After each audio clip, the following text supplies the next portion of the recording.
mic-nya.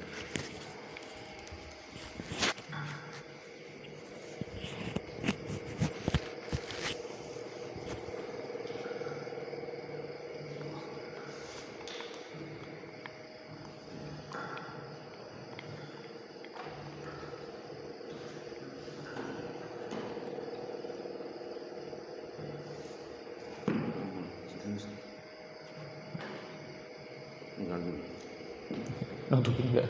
Ya? Nutupin enggak di kamera? Oh, ini aja. Masih dulu. Takutnya nutupin kamera.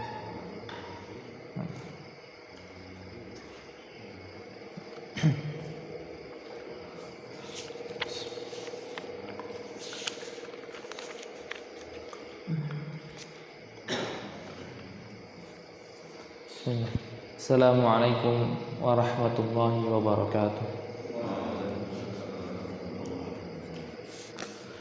Alhamdulillah hamdan katsiran tayyiban mubarakan fi kama yuhibbu rabbuna wa yarda. Asyhadu an la ilaha illallah wahdahu la syarika lah wa asyhadu anna Muhammadan abduhu wa rasuluhu sallallahu ala alihi wa sahbihi wa sallam tasliman mazidah. Alhamdulillah kita bisa melanjutkan di pertemuan kita kali ini tentang pembahasan Thaharah dari kitab Bulughul Maram. Kemarin kita telah menjelaskan tentang tentang pembagian air. Dijelaskan ada 3 pembagian air. Ada yang air tahur, ada air tahir, dan ada air najis. Air tahur adalah air yang suci dan mensucikan, air tahir adalah air yang suci dan tidak mensucikan, dan kemudian air najis. Kemarin juga kita telah jelaskan tentang ketika sebuah zat najis terjatuh kepada air, itu bisa bisa hukumnya najis jikalau seperti yang kemarin kita jelaskan. Sebagian para ulama membagi 2. Ada yang menyebutkan ada air sedikit dan air banyak. Ketika air sedikit dengan mujarrad cuma sekedar jatuh benda najis kepada air yang sedikit, maka langsung berubah menjadi najis. Kemudian ketika air banyak, dia tidak berubah jadi najis kecuali telah berubah salah satu dari 3 sifat air. Salah satu dari 3 sifat air. Apa aja sifat air, Pak? Warnanya, baunya, rasanya. Ini 3 sifat dasar air. Tidak memiliki rasa, tidak memiliki warna kecuali warna bening, tidak memiliki warna karena warnanya bening. Dan menurut pendapat yang lainnya, di mana menyebutkan air tersebut bisa menjadi najis jika berubah salah satu dari 3 sifat tersebut, mau airnya sedikit atau airnya banyak. Mau airnya sedikit atau airnya banyak. Nah, di sini kita masuk ke hadis yang ketiga. Hadis ketiga dari Abi Umamah. Wa an Abi Umamah Al-Bahili radhiyallahu anhu qala Rasulullah sallallahu alaihi wasallam innal ma'a la yunajjisuhu syai'un illa ma ghalaba ala rihihi wa ta'mihi wa lawnihi. Akhrajahu Ibnu Majah wa dha'afahu Abu Hatim. Diriwayatkan oleh seorang sahabat Abu Umamah. Siapa nama Abu Umamah? Abu Umamah adalah nama kunyah.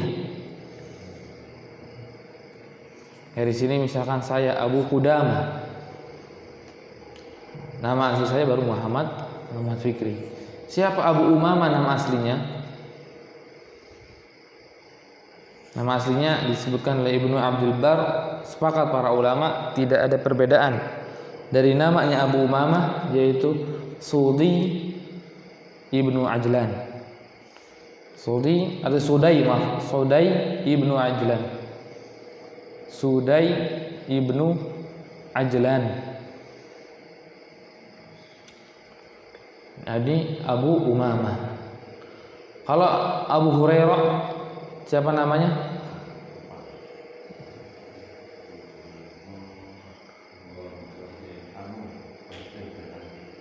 Siapa? Apa? Agak jelasin sedikit apa? Abdurrahman bin Sakhar. Abdurrahman bin Sakhar. Ini yang masyhur. Tapi namanya Abu Hurairah banyak ada khilaf di sana. Ada Ibnu Abdullah, ada Ibnu Abdurrahman. Nah, yang paling masyhur adalah Abdurrahman bin Sakhar. Abu Bakar ini orang pertama paling hebat setelah para nabi alaihi wassalam. Siapa Abu Bakar namanya? Abdullah ibni Abi Quhafah. Namanya Abu Bakar Abdullah ibni Abi Quhafah. Kalau Abu Umamah Sudai ibni Ajlan. Sudai ibni Ajlan. Dan di sini disebutkan oleh Ibnu Hajar Al-Asqalani rahimahullah taala Al-Bahili, sebuah nisbat. Al-Bahili disebutkan di dalam kamus itu dari kata bahila, itu ada artinya kaum, sebuah kaum, nisbat kepada bahilah, dan itu ada sebuah kaum, Al-Bahili.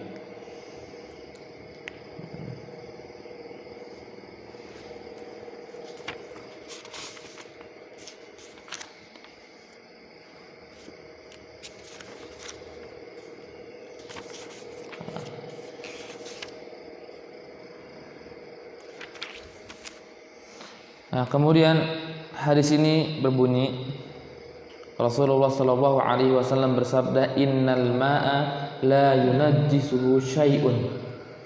Sesungguhnya air tidaklah bisa dinajiskan oleh sesuatu apapun. Illa ma ghalaba ala rihihi wa ta'mihi wa launihi. Kecuali air tersebut dikalahkan dari salah satu 3 sifat air, yaitu pertama baunya, ta'amnya, rasanya, kemudian warnanya.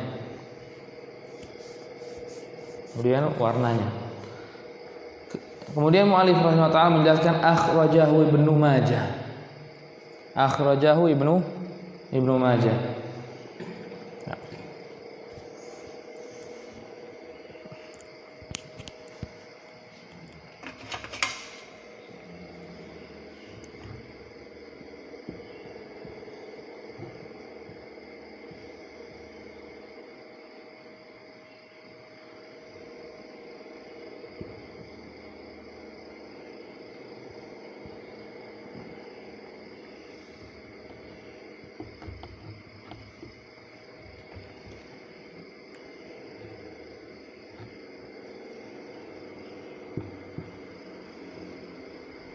Illa ma ghalaba ala tafi.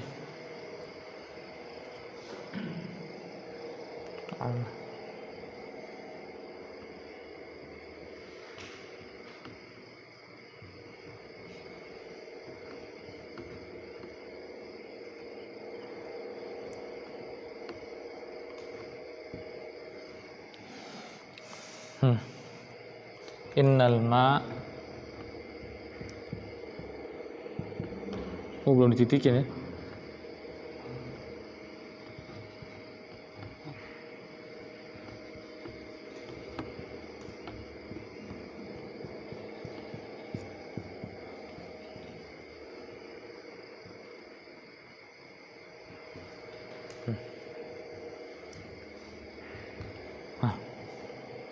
Seperti inilah tulisannya. Innal ma'a la yunajjisuhu syai' illa ma ghalaba 'ala rihihi wa ta'mihi wa launihi. Di sini disebutkan oleh Ibnu Hajar akhraja siapa? Ibnu Majah wa dha'afa Ibnu atau maaf wa dha'afa Abu Hatim.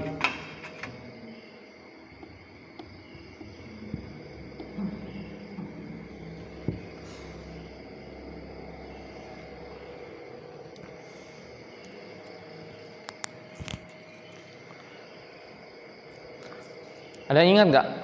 Ada nggak sebagian lafadz yang telah kita bahas di pertemuan yang lalu?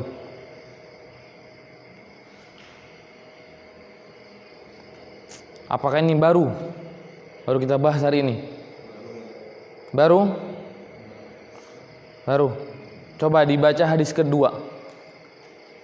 Dilihat hadis kedua.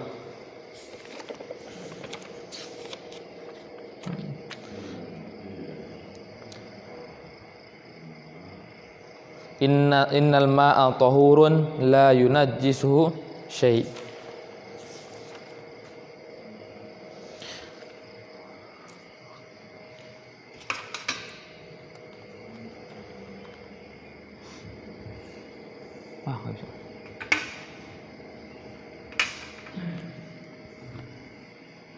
Maka lafaz ini innal ma'a la yunajjisuhu syai' ini enggak bermasalah. Karena ada sebuah penguat dari hadis lain, hadis Bi'r Budha'ah yang kemarin kita bahas. Soalnya kenapa di sini ada bermasalah? Karena di sini ada Abu Hatim berkata, dha'afahu. Abu Hatim itu mendhaifkan hadis tersebut. Siapa Abu Hatim? Abu Hatim adalah seorang imam muhadditsun yang sangat terkenal. Dan beliau di dalam permasalahan hadis sangat kuat. Di sini beliau mendhaifkan hadis ini. Karena di dalam hadis ini ada bermasalah antara seorang rawinya yang disebutkan oleh ulama dia adalah matruk.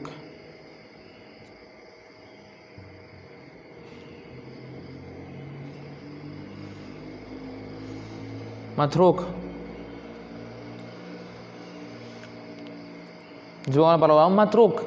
Ketika disebutkan matruk, ini sebuah jarh yang besar. Maka hadis ini nggak bisa dikatakan cuma hanya sekedar dhaif. Hadis ini derajatnya di bawah, sangat bawah. Bahkan para ulama istilah sebagian yang lainnya ketika ada seorang rawi yang matruk, hadisnya adalah munkar ataupun hadisnya yang lain. Dan ketika kita lihat kitab para ulama hadis yang lainnya, taunya Imam Nawawi rahimahullah ta'ala berkata sepakat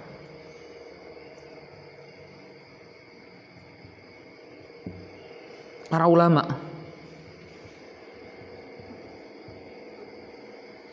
tentang apa?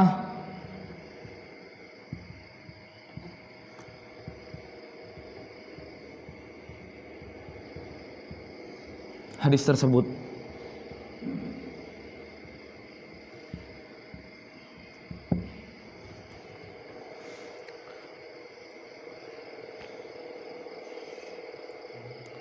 Hadis yang kita bilang tadi, yang illa ma ghalaba ala rihihi wa ta'mihi wa launihi, hadis tersebut disepakati oleh para ulama dhaif.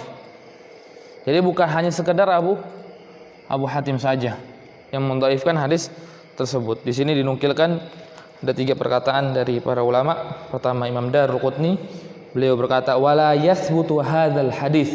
Hadis ini enggak benar, enggak tepat ataupun enggak sahih.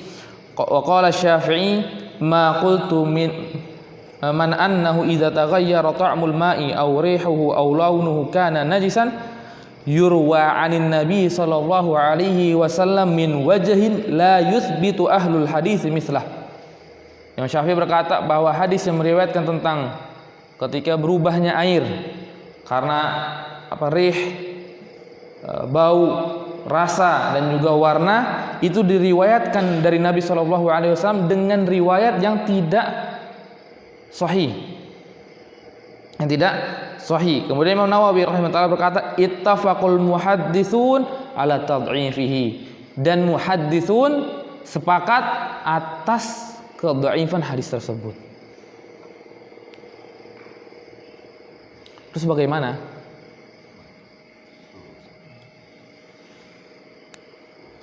Para muhadditsun sepakat itu adalah hadis yang dhaif. Maka di dalam ilmu hadis, ketika menemukan hadis yang semisal ini, maka ditakris dulu, dikumpulkan hadis-hadis yang lainnya. Ada enggak yang menguatkan beberapa lafaz yang ada? Maka kita lihat ada sebuah lafaz yang dikuatkan oleh hadis lain, yaitu hadis ini, lafaz ini. Maka tadi saya garisin. Biar Budha'ah menguatkan lafaz ini. Innal ma'a la yunajjisu syai'. Hadis Budha'ah gimana bunyinya? Innal ma'a tahurun la yunajjisu syai'. Maka lafaz ini enggak bermasalah. Walaupun dari hadis ini adalah hadis dhaif, kita bisa pakai hadisnya Bi'rul Budha'ah. Nah, bagaimana dengan lafaz ini? Yang dari kemarin kita sebut aja. Ya enggak? Dari kemarin kita sebut aja ini kalau enggak berubah rasanya, kalau enggak berubah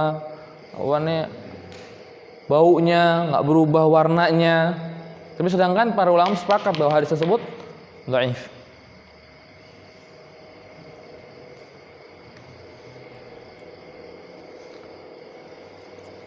Dan ketika kita lihat dari kalamnya Imam Nawawi dan juga dari kalamnya imam ulama yang lainnya menyebutkan hadis ini dhaif. Hadis ini dhaif. Tapi amal untuk hadis ini disepakati oleh para ulama. Disepakatin. Hadis ini dhaif. Sepakat mereka. Dan juga mereka sepakat untuk mengamalkan hadis ini karena ada penguat yang lain yang disebutkan bukan dari hadis ini, atau ada penguat dari yang lain dari perkataan para sahabat, dari perbuatannya para sahabat Nabi SAW, dari perbuatannya para tabi'in. Maka mereka berpendapat, ya hadisnya dhaif, tapi makna kandungan dari hadis tersebut ada riwayatnya yang lain, walaupun tidak secara tekstual seperti ini. Walaupun tidak ada secara tekstual lafaz seperti ini, tapi para sahabat Nabi SAW dan juga para tabi'in mengamalkan tentang air dengan kaidah ini. Dengan kaidah ini. Jadi paham Pak? Jadi hadisnya dhaif tapi diamalkan. Kenapa? Karena para sahabat melakukan konsekuensi dari hadis ini. Ketika menemukan sebuah air berubah rasanya, wah nih bukan air yang suci, ketika yang berubah itu adalah najis. Nah, ketika yang berubah itu sebenarnya warnanya, maka para sahabat juga meninggalkan air tersebut. Maka amalnya dipakai. Tapi untuk berkata hadis ini diriwayatkan oleh Rasulullah SAW, para muhaddisun mengangkat tangan, tidak berani untuk berkata hadis ini adalah hadis yang dikatakan oleh Rasulullah SAW. Ini sangat telitinya para muhaddisun, para ahlul hadis itu sangat teliti. Bahkan nanti kita bahas setelah ini, hadisnya setelah ini, cuman hanya sekedar lafadz fi dan minhu itu diperdebatkan oleh para muhaddisun. Ada lafadz yaksilu atau yaksil, itu pun diperdebatkan oleh ahlul hadis karena apa? Memiliki makna yang berbeda nanti. Inilah para ulama kita sangat mendetail ketika mereka mempelajari agama ini. Jadi mereka belajar bukan sekedar belajar. Mereka menuntut ilmu dengan menuntut ilmu yang sangat dalam. Dan bahkan saking dalamnya di antara mereka sampai permasalahan-permasalahan yang kecil saja yang mungkin di antara kita tidak kebayang kok ini dibahas dan itu taunya dibahas oleh para ulama. Nah, di sana ada seorang ulama yang disebutkan Abu Hatim. Siapa Abu Hatim? Dari salah satu klunya kita sebutkan dia ada seorang muhaddis yang sangat besar. Siapa nama Abu Hatim? Namanya adalah sama dengan nama Imam Syafi'i. Siapa nama Imam Syafi'i? Nama Imam Syafi'i siapa, Pak? Muhammad bin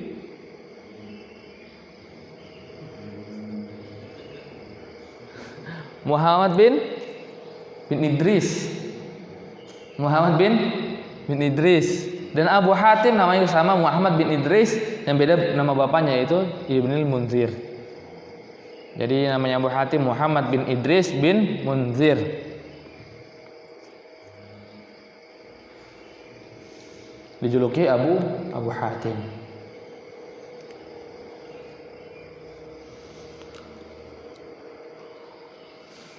Beliau lahir pada tahun 195 Hijriah. Berarti beliau lahir setelah Imam Syafi'i 45 tahun. Imam Syafi'i kapan lahirnya? Masya Allah. Imam kita loh, Masya Allah. Imam Syafi'i lahir pada tahun 150 Hijriah. Ingat, Imam Syafi'i lahir tahun 150 Hijriah. Ketika di sini Abu Hatim lahir 195 Hijriah, berarti perbedaannya 45 tahun dengan Imam Syafi'i rahimahullah taala. Dan beliau meninggal di tahun 277 Hijriah. 277 Hijriah 195. Berarti umurnya berapa, Pak?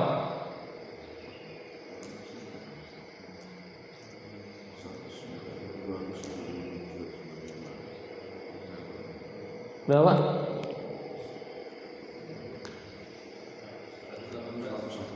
118. Banyak sekali ya.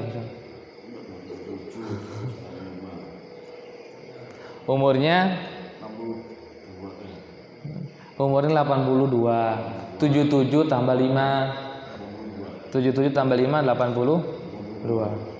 Umur 82. Masya Allah, ini umur yang sudah melewati batas umurnya umatnya Nabi Muhammad SAW. Karena Rasul menyebutkan umur ummati baina sittina wa sab'in. Umur umatku itu antara 60 sampai 70.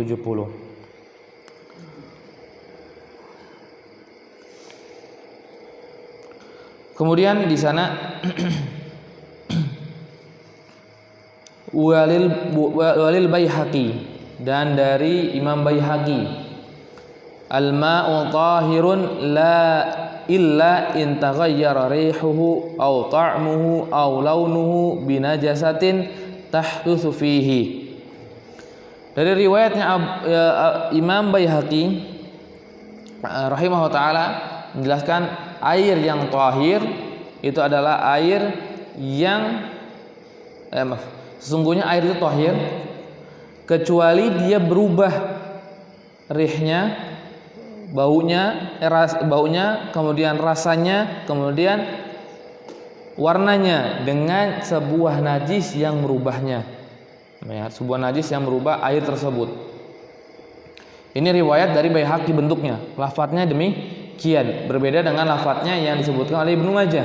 Ibnu Majah yang seperti itu, innal ma'a tahurun, innal ma' la yunajjisu syai' illa ma ghalaba 'ala rihihi wa ta'mihi wa launihi. Tapi kalau riwayat yang Baihaqi itu berbeda, al-ma'u tahirun illa in taghayyara rihuhu aw ta'muhu aw launuhu binajasatin tahdutsu fihi. Tapi sama, hadisnya juga dhaif. Karena para ulama sepakat hadis yang meriwayatkan illa an taghayyara menyebutkan kecuali dengan berbedanya, berubahnya air dari tiga sifat tersebut, maka hadis itu adalah hadis yang dhaif. Nah, di sini ada Baihaqi. Kita biar tahu nih para ulama kita bermengenal para ulama kita. Tadi Abu Hatim, sekarang Baihaqi. Siapa Baihaqi? Ini termasuk ulama besar dari mazhab Syafi'iyah. Dan bahkan ulama Syafi'iyah sangat berterima kasih besar kepada Baihaqi karena beliau menulis sebuah kitab sunan, menulis sebuah kitab hadis yang beliau namakan Sunan.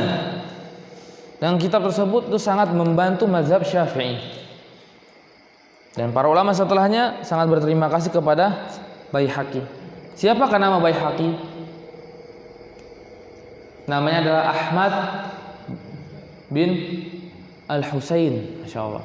Ahmad bin Al-Husain. Itu namanya Imam Baihaqi.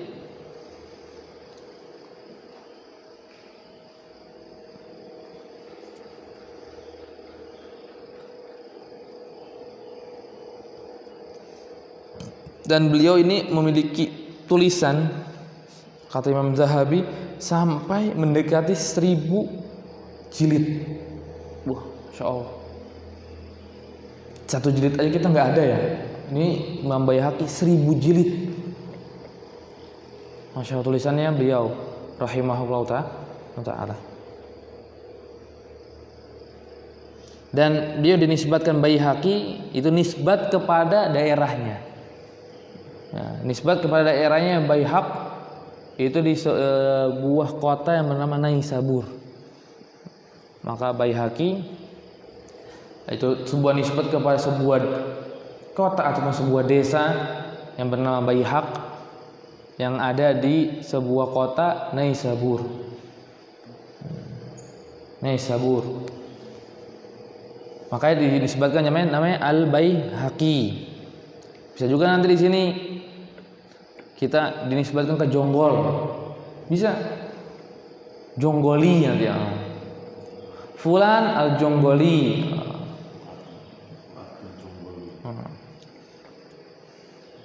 Bisa juga kalau misalnya kita orang Jogja, bisa kita disebut ke Jogja.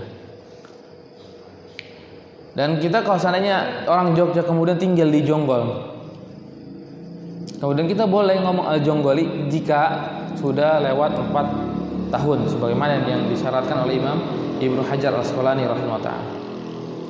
Kalau sudah 4 tahun kita tinggal di kota tersebut, maka kita boleh menisbatkan diri kita kepada kota tersebut. Karena banyak para ulama kalau kita baca sirahnya, dia misalkan Naisabur, summa Makki, kemudian dia Mekah. Kenapa maksudnya? Dia hijrah ke Mekah dan tinggal di sana lebih dari 4 tahun. Jadi Al-Makki. Madani bisa juga. Kalau seandainya dia tinggal di Madinah lebih dari 4 tahun. Jadi di sini bisa kita hijrah misalkan ke Madinah ya. Tinggal di sana selama 4 tahun, pulang lagi ke Indonesia, oh, Madani nih saya. Nah, bisa menisbatkan diri kepada kota Madinah. Nah, diperbolehkan kalau sudah memenuhi syarat yang disebutkan oleh para ulama. Maka hadis ini, sebagaimana tadi kita sudah jelaskan, disebutkan oleh para ulama adalah hadis yang dhaif, tapi dipakai untuk beramal.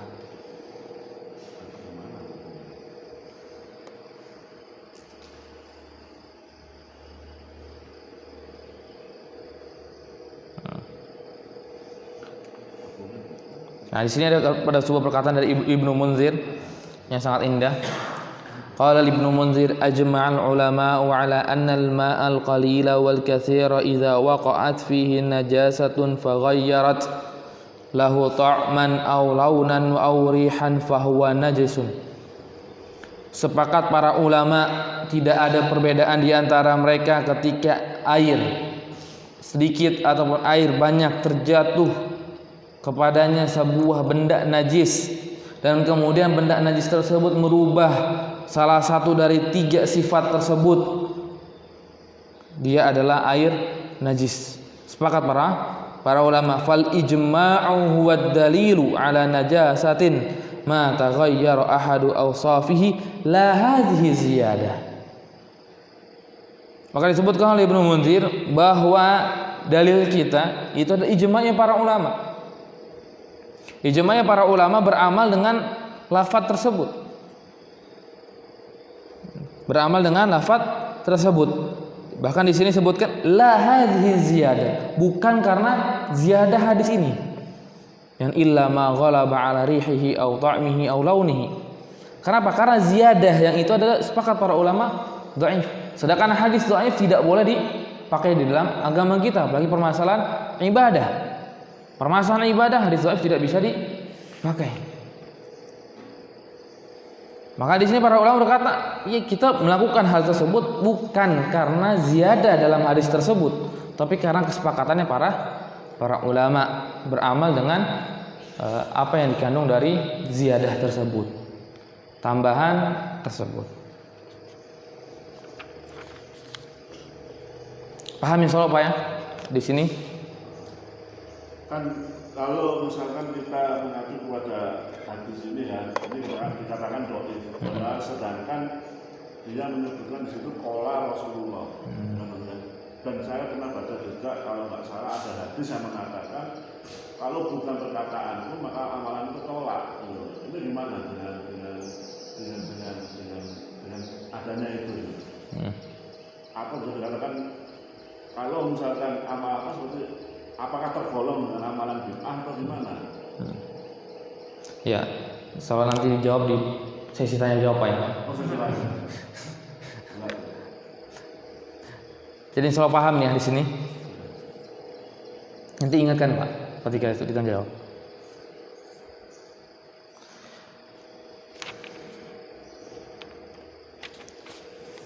Kemudian selanjutnya hadis keempat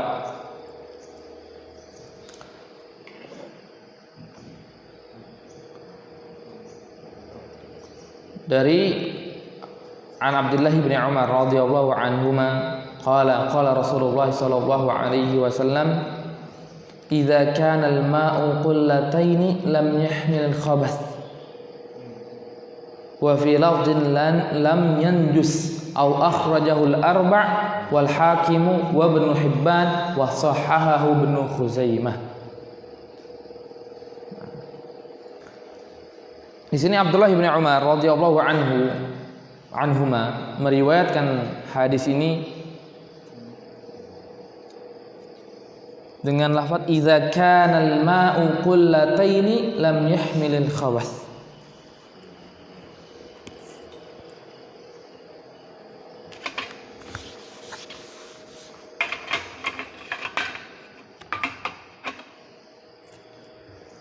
Tuh mau habis dia. Idza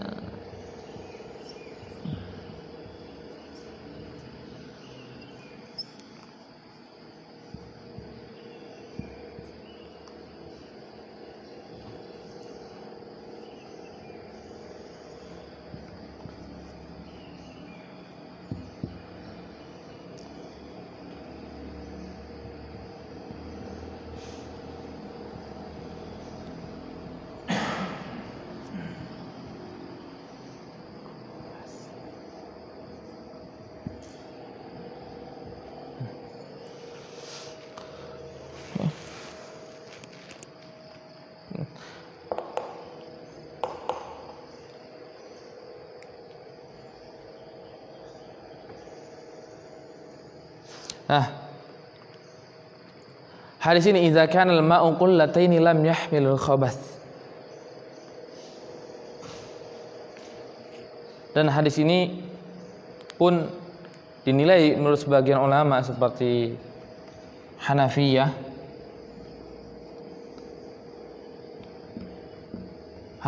ini hadisnya adalah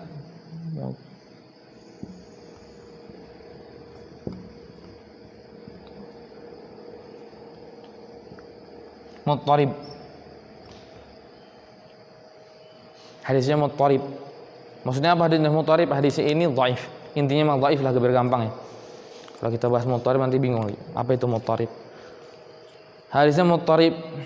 Kenapa? Karena lafaz sebagian hadis ini berbeda-beda. Ada yang menyebutkan qullataini, ada yang menyebutkan qullah, ada yang menyebutkan salas, qullah. Jadi menurut Abu Hanifah hadis ini muttarib. Satu lafaz dengan lafaz yang lainnya saling berbeda dan kedudukannya sama. kedudukan hadisnya sama. Enggak satu misalkan satu sahih, satu dhaif, bukan. Sama-sama sahih, sama-sama hasan. Maka hadis tersebut dikatakan oleh Abu Hanifah muttarib. Karena dalam hadis seperti itu.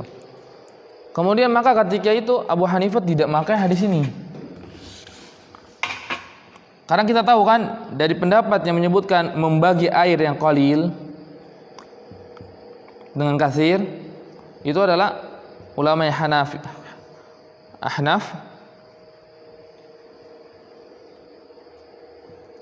dan juga Syafi'iyah.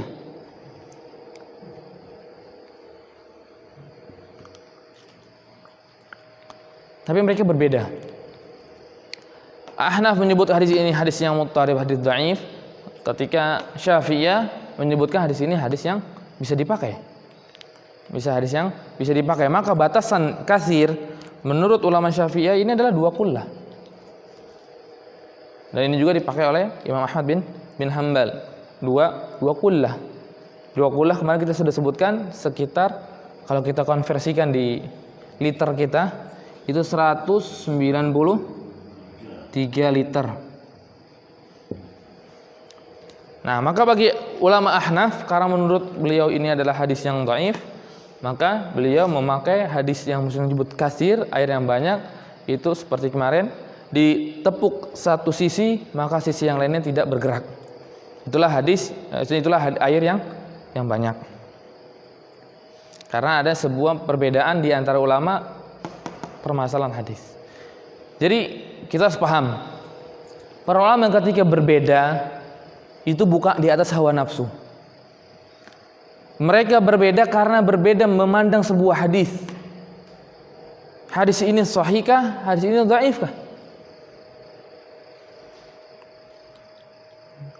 Menurut ulama Syafi'i hadis ini sahih, bisa dipakai. Hadis ini hasan lah, hasan minimal.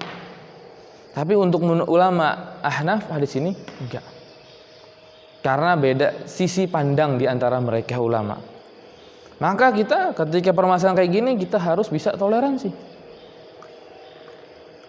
Monggo silakan ketika seandainya Ahlul Ahnaf berkata, ya, air kasir itu kalau seandainya demikian, ya silakan.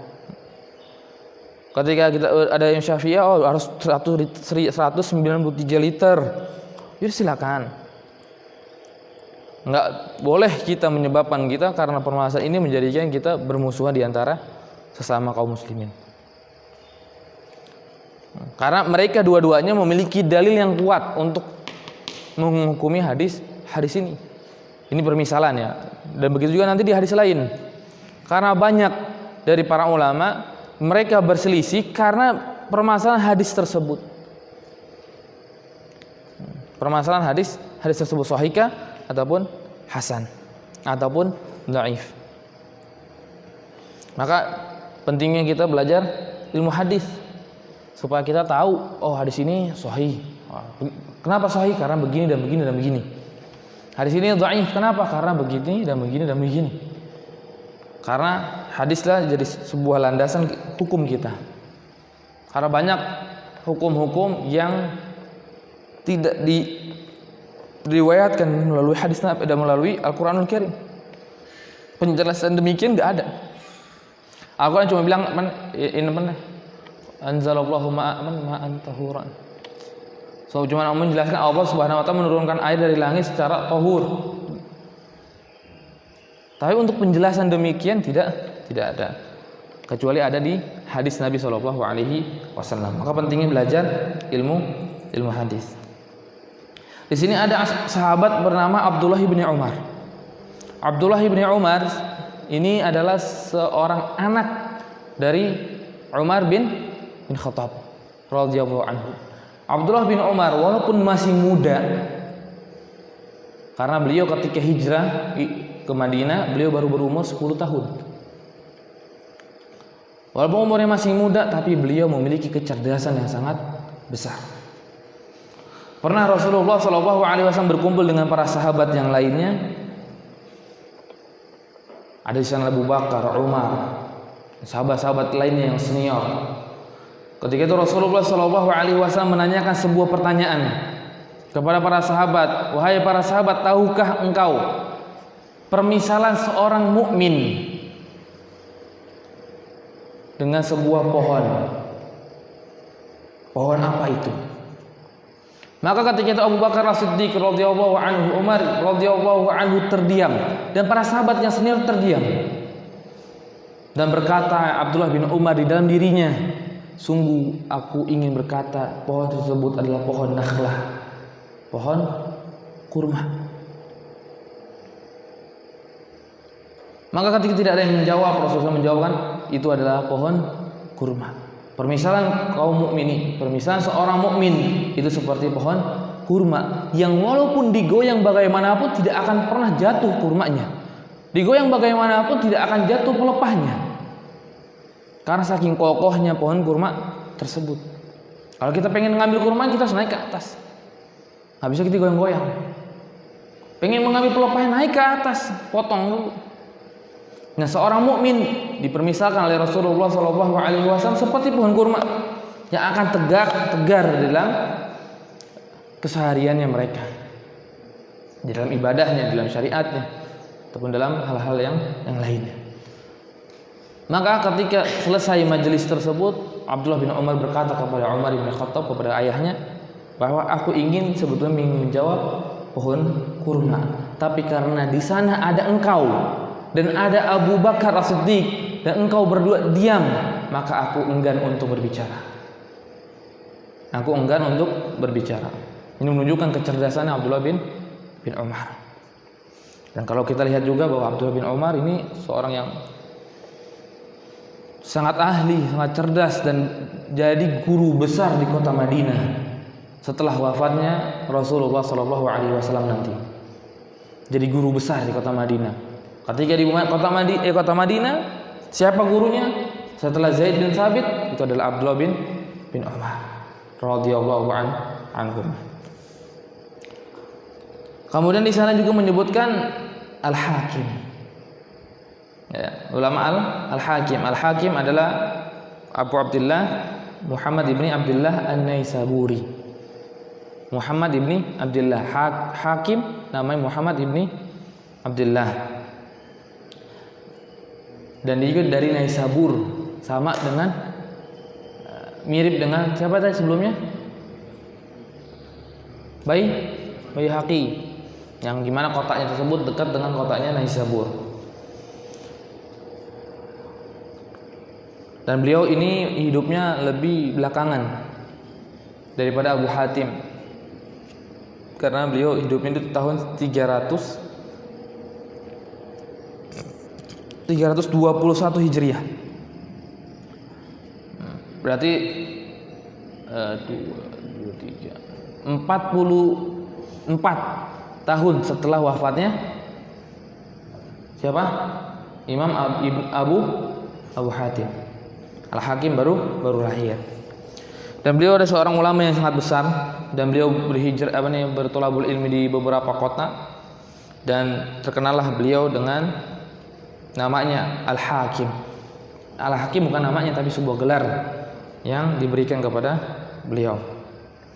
Kemudian di sana juga ada Ibnu Hibban.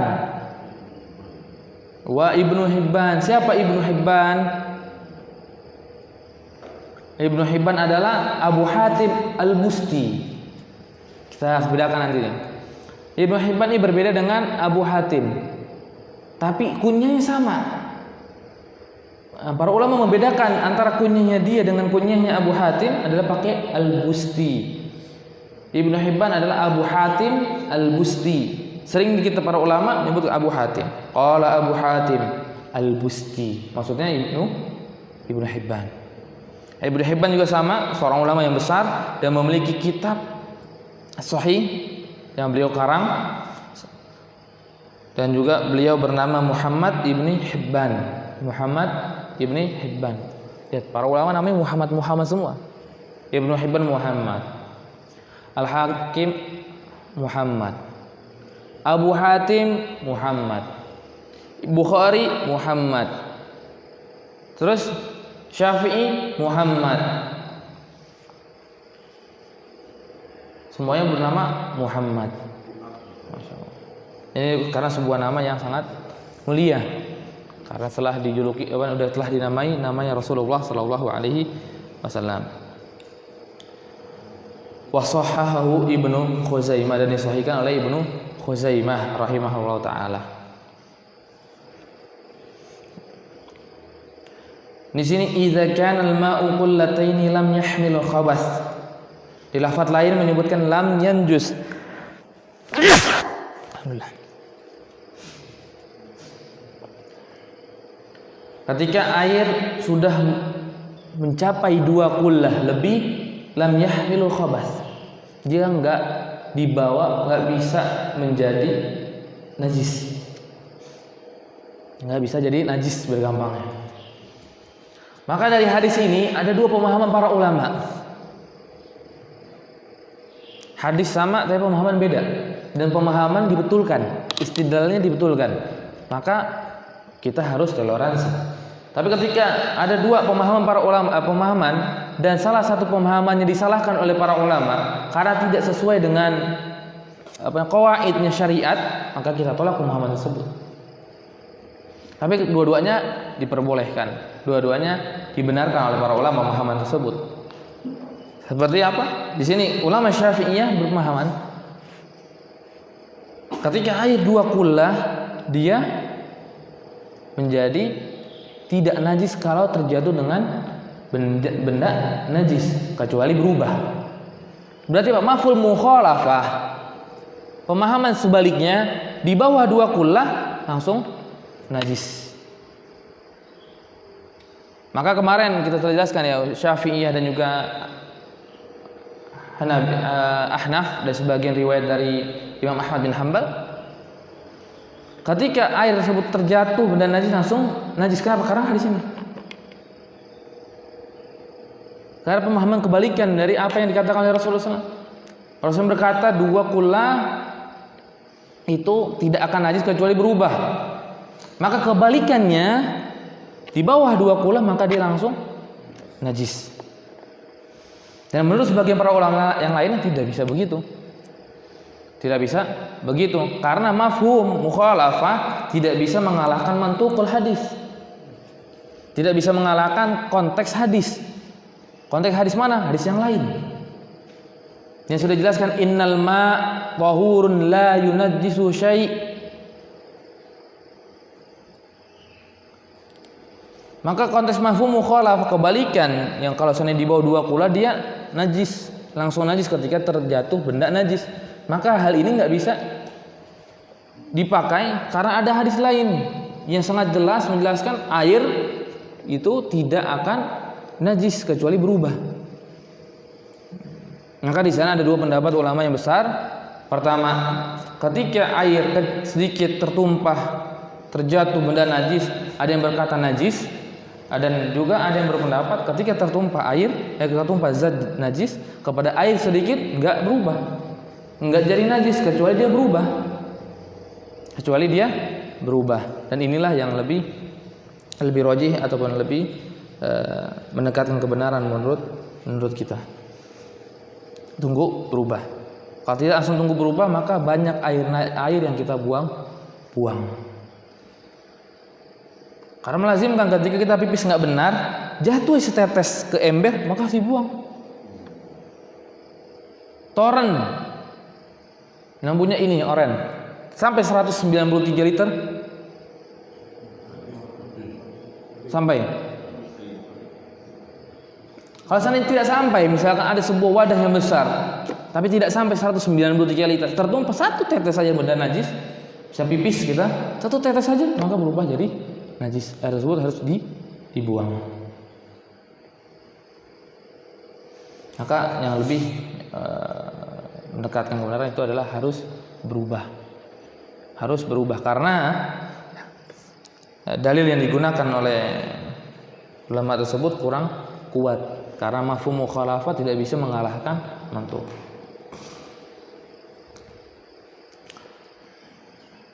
Nah, kemudian paham insyaallah Pak ya? Nah, di sini hadis keempat, masuk ke hadis kelima tapi sudah jam 6 lebih. Kayaknya kita buka pertanyaan aja ya. Sebelum dibuka kita jawab dulu pertanyaan Pak Haris tadi. bagaimana dengan hadis ini yang kita katakan bahwa hadis ini adalah hadis yang dhaif, dan itu adalah dikatakan sepakatnya para ulama umat ini bahwa hadis tersebut adalah hadis yang dhaif. Bagaimana dengan sebuah perkataan Nabi yang gimana, Pak? Kalau bukan dari perkataanku, maka amalan itu tertolak. Masya Allah. Nah, tapi ya hadis tersebut tidak ada bunyi lafidz idza kana laysa qauli fa huwa mardud, enggak ada. Adanya man amila amalan laisa alaihi amruna fa huwa rad. Kalau seandainya ada sebuah amalan yang bukan dari amalan kami, dia akan tertolak, bukan dari perkataan. Dan itu berbeda dengan hal ini. Hal ini. Maka tadi kita sebutkan kan, di dalam hadis ini para sahabat Nabi SAW melakukan konteksnya, melakukan konsekuensi dari lafadz ini. Memang lafadz ini enggak benar. Lafadz ini kita katakan bukan perkataan Nabi SAW. Tapi makna dari lafadz ini dilakukan oleh para sahabat Nabi SAW.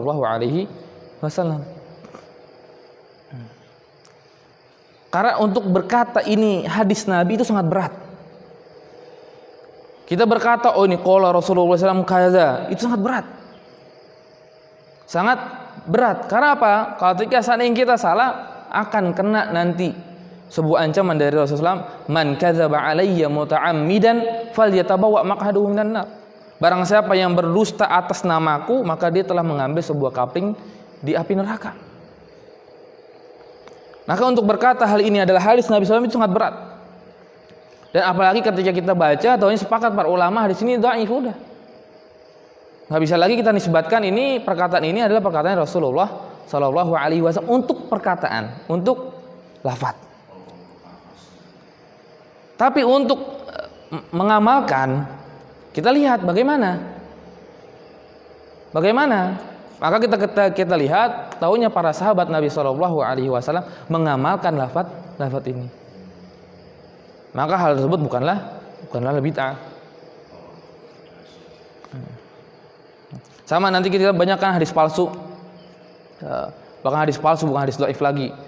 Nah, secara konteks makna benar. Tapi kalau kita ngomong lafadz ini dari Rasulullah, itu nggak bisa. Nggak bisa, karena ada mungkin misalkan yang paling sering ya,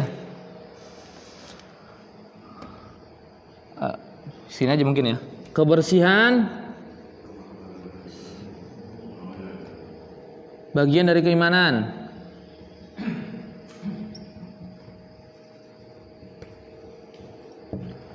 Maka kita nggak bisa berkata ini hadis Nabi. Kita nggak bisa berkata ini adalah hadis Nabi SAW, karena ini hadis maudhu, hadis palsu. Tapi ketika kita ngambil sebuah makna dari hadis ini ataupun dari maudhu ini, memang dalam Islam itu kita diperintahkan untuk menjaga kebersihan. Jadi bedakan antara konteks sedang menyebutkan lafadz ini apakah dari Rasulullah SAW atau dengan maknanya. Karena berbeda antara kedua hal tersebut. Walaupun hadis palsu loh, kita ngomong hadis palsu nih. Jelas hadis palsu, disebut para ulama hadis palsu.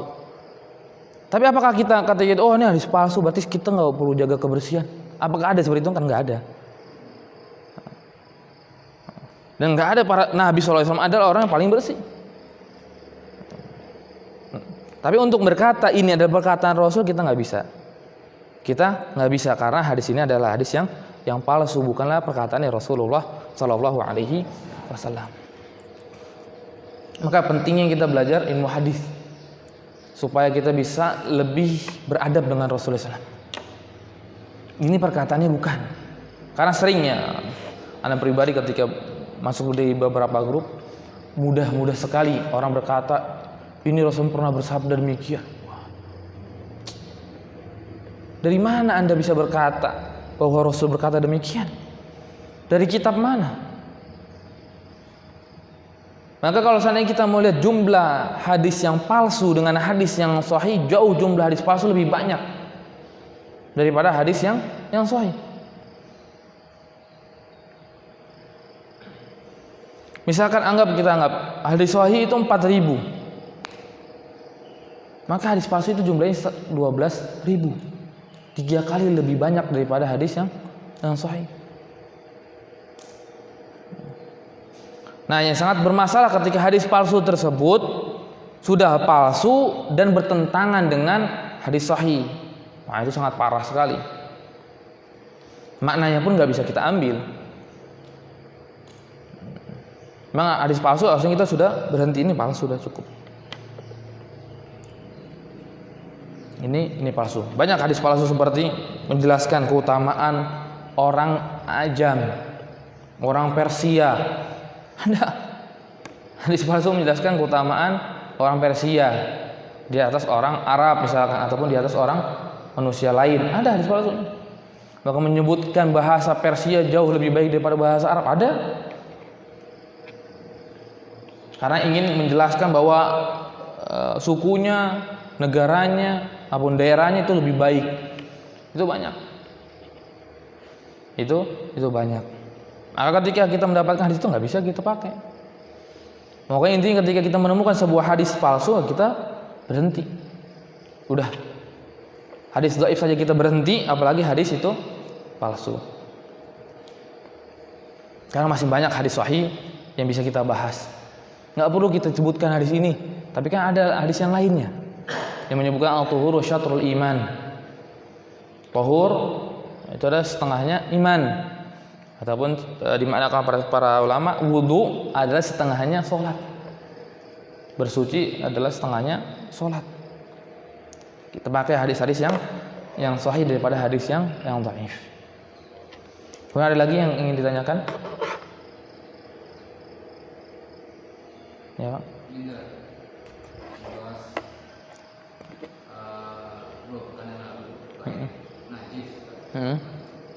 Itu kita dilarang membeli sesuatu yang najis. Waktu itu yang kita bahas sebenarnya adalah salah satunya adalah pupuk kandang. Pupuk kandang itu tergolong najis, jadi kita dilarang membeli pupuk kandang. Nah, dalam hal ini kalau kita mau menanam sesuatu di rumah, di dalam rumah, kita harus memelihara dengan pupuk kandang. Itu mungkin gimana? Ataukah ada solusi lain tanpa ya. Masalah pupuk kandang ya intinya langsung ya. Nah, kan ada pupuk lain yang bukan pupuk kandang. kimia? Iya, yang kimia kan ada. Nah, pada dasarnya kan kemarin kita jelaskan tentang menurut Imam Syafi'i rahimahullah bahwa daging yang boleh dimakan kotorannya tetap najis. Tapi pendapat dari Imam Ahmad bin Hanbal dan juga ini yang ana rojihkan, yang ana pakai adalah daging hewan yang dagingnya dimakan seperti kuda, sapi, kambing, ayam, bebek misalkan ataupun yang lainnya, hewan-hewan tersebut maka kotorannya suci.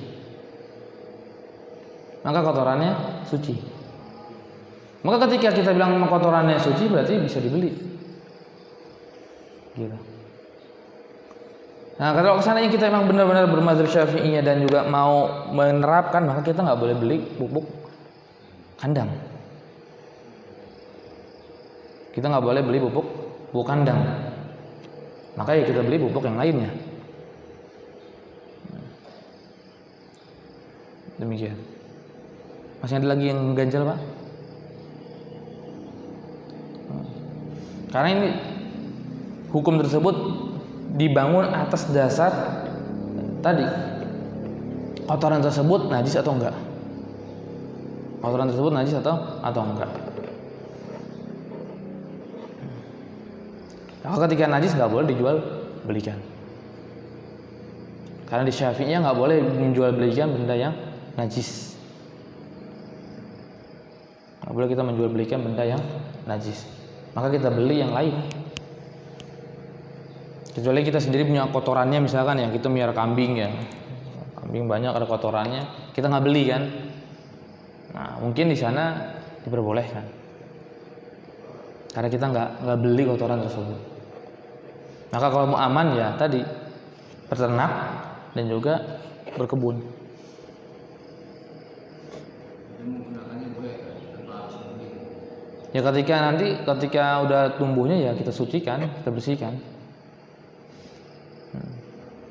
Tapi yang lebih rajih itu kotoran tersebut tidak najis. Kenapa? Karena Rasulullah SAW pernah memerintahkan kepada sebagian taifah, sebagian kaum yang ada sekitar 7 sampai 10-an lebih. Ketika mereka sakit diperintahkan untuk meminum air pipisnya unta. Gak mungkin Rasul memerintahkan sebuah minuman diminum kecuali benda tersebut adalah benda yang suci. Gak mungkin benda najis. Karena benda najis gak boleh dijadikan obat. Maka dari situlah Imam Ahmad bin Hanbal berpendapat bahwa kotoran hewan yang dimakan dagingnya itu adalah suci. Dan kotoran hewan yang tidak dimakan dagingnya baru najis. Dibagi oleh Imam Ahmad bin Hanbal. Tapi menurut Imam Syafi'i sama semuanya. Namanya kotoran najis. Tapi di sini kita harus melihat dalilnya mana yang menurut kita lebih kuat. Dan menurut anak pribadi yang lebih kuat adalah pendapat Imam Ahmad bin Hanbal. Gak mungkin Rasulullah SAW memerintahkan untuk meminum air pipis kecuali adalah suci. Ingat, bukan pipis manusia ya, tapi pipis hewan daging yang boleh dimakan. Karena sebagian kita ada tuh air pipis yang ditampung kemudian dipakai buat kumur-kumur. Gak boleh. Ada obat lain loh. Kenapa harus dengan air pipis kita? Ada obat lain. Ini yang katanya mujarab, enggak. Ada obat lain. Kenapa harus pakai obat yang kalau najis? Nanti mulut kita jadi najis. Apalagi kalau seandainya tertelan, aduh, bahaya lagi. Tertelan air pipisnya masuk benda najis. Apakah kita rela untuk memasukkan dalam tubuh kita benda yang najis? Maka sungguh kita nggak rela.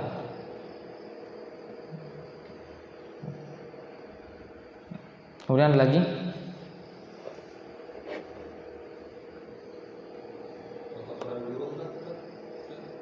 sama dimakan hewannya, burungnya.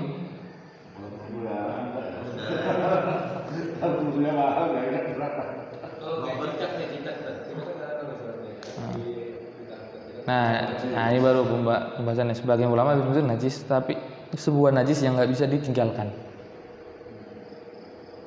Sebuah najis yang nggak bisa ditinggalkan karena udah emang pasti ada dia kotoran tersebut. Maka sebisa kita untuk menghilangkannya, tetap untuk menghilangkan. Tapi kalau seandainya qadarullah emang udah dihilangkan, disucikan, ada lagi, dihilangkan, ada lagi ya. Kita ya fattaqullaha mastata'tum. Bertakwa kepada Allah Subhanahu wa taala sesuai kemampuan kita. Ya ketika tinggal kita mau sholat, kita bersihkan dulu tempat sujud kita. Baru kita kemudian sholat. Kalaupun seandainya jatuh lagi ketika kita sholat ya, mau ngomong gimana kita? Hewan, burung pun yang peliharaan itu boleh dimakan. Misalkan burung apa yang mahal? Burung puput pun, lakbet lah, ataupun burung apa ini? Yang biasa kita minum itu propolis. Bukan propolis, bukan walet. Nah. Kita ambil walet banyak, kita makan boleh. Kan burung. Yang penting burungnya bukan burung yang memiliki cakar. Yang di mana cakar tersebut dipakai untuk memangsa.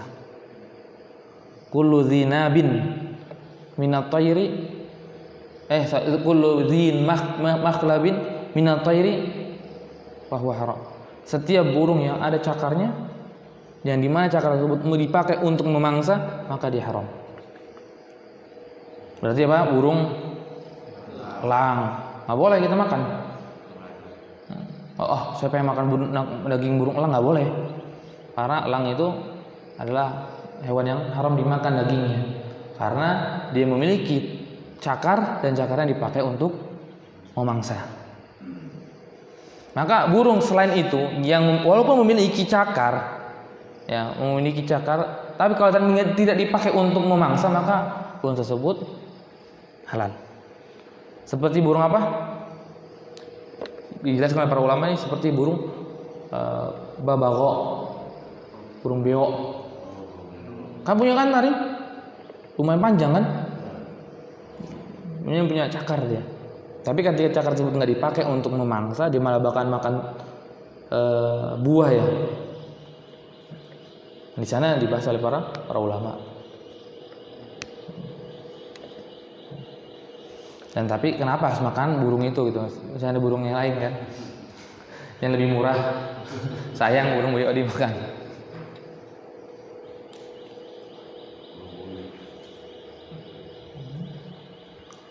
Tapi kalau seandainya disebut bolehnya ya boleh. Seperti Rasulullah SAW memakan daging kuda di perang Khaybar. Sedangkan kuda itu buat kita tunggangi, ya kan? Sayang kalau kuda dimakan, tapi dimakan oleh Rasulullah SAW dan para sahabat Nabi SAW. Nah, nggak tahu rasanya gimana tuh. Belum pernah makan daging kuda soalnya. Ada lagi yang ingin bertanya?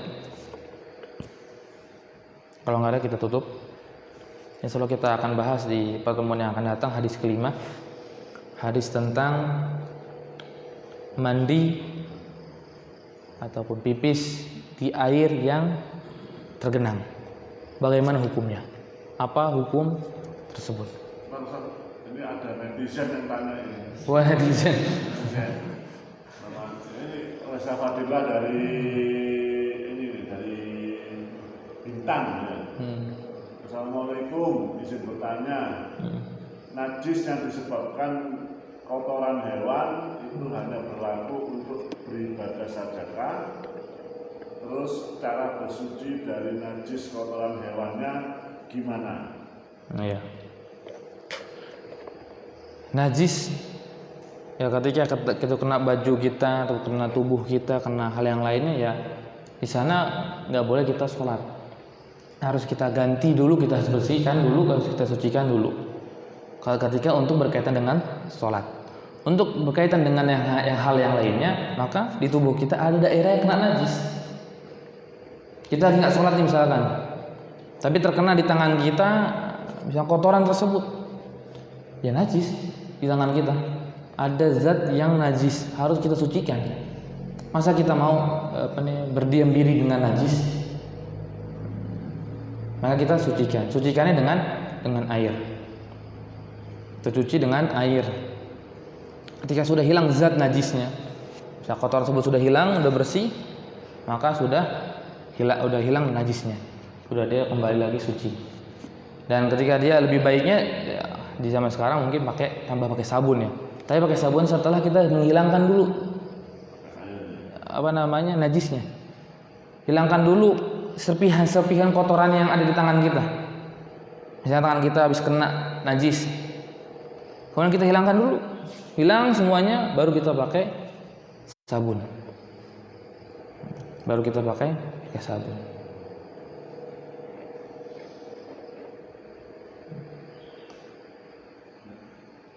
Udah ada. Mungkin ini, dan insya Allah nanti kita akan bahas di pertemuan selanjutnya hadis ke-5 tentang larangan mandi ataupun pipis di air yang tergenang. Mungkin ini mudah-mudahan bermanfaat. Wa akhiru kalam. Assalamualaikum warahmatullahi wabarakatuh. Waalaikumsalam.